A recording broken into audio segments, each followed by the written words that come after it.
Je vous ai déjà dit que j'adorais les films d'horreur indonésiens ou pas?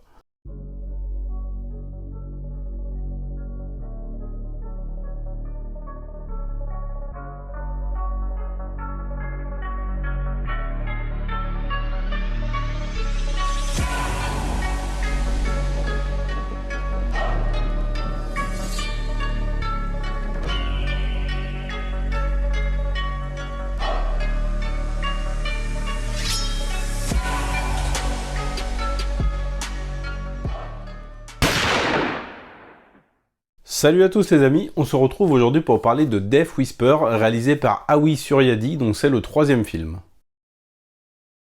Le film va nous raconter l'histoire d'une école en Indonésie où il se passe pas mal de choses étranges qui auraient peut-être un lien avec le fonctionnement pour le moins particulier de cet établissement.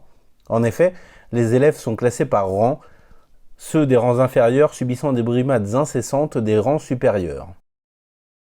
Ce qui rend la scolarité assez pénible, je pense, puisque impossible pour certains d'aller à la cafétéria ou même d'aller pisser, mais admettons, c'est le postulat de départ du film. Ce que j'ai bien apprécié dans ce film, c'est qu'il va commencer par nous présenter trois antagonistes que l'on va suivre, qui font partie d'un rang supérieur et qui vont donc s'amuser à tourmenter ceux qui viennent d'arriver, qui sont donc d'un rang supérieur, dont fait partie le personnage principal que l'on va suivre tout autant que ces trois petites raclures, on va dire.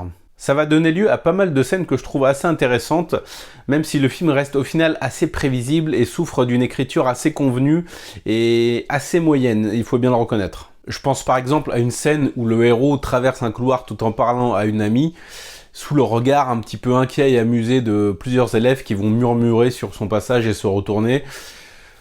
Pas besoin d'avoir fait Saint-Cyr pour comprendre de quoi il s'agit. On va également être dans l'assez prévisible et caricatural en ce qui concerne les scènes d'horreur de la première partie du film.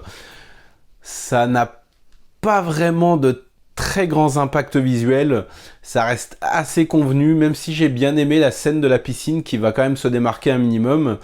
Mais c'est dans sa deuxième partie que le film se révèle beaucoup plus intéressant selon moi. On va donc suivre le héros qui va chercher à démêler le mystère qui règne sur cette école. Les apparitions, bien que donnant une impression de déjà-vu, sont quand même assez creepy. On reste toutefois dans le cliché du spectre asiatique, la tête penchée et un sourire figé jusqu'aux oreilles sur un visage défiguré. Classique, mais somme toute efficace.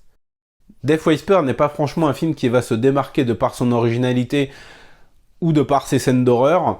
J'ai bien aimé qu'on s'attarde autant sur les méchants que sur le personnage principal. Dans la deuxième partie, j'ai trouvé que le film accélérait les choses. On avait davantage de révélations sur l'intrigue et on s'attachait encore plus au personnage. Mais ça reste quand même, il faut bien que je l'admette, un film assez moyen comparé aux films d'horreur indonésiens que j'ai pu chroniquer sur la chaîne.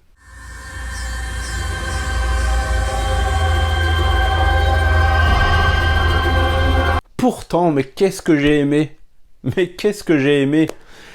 Ils arrivent à mettre cette espèce de naïveté et de sincérité qui sonne vraiment comme un vent de fraîcheur que j'ai vraiment beaucoup apprécié. Ils y vont à fond, comme je l'ai déjà dit, et le film est sincère, même s'il est parfois maladroit, même s'il est parfois très cliché, il est vraiment sincère, et moi je l'ai vraiment beaucoup apprécié à cause de ça.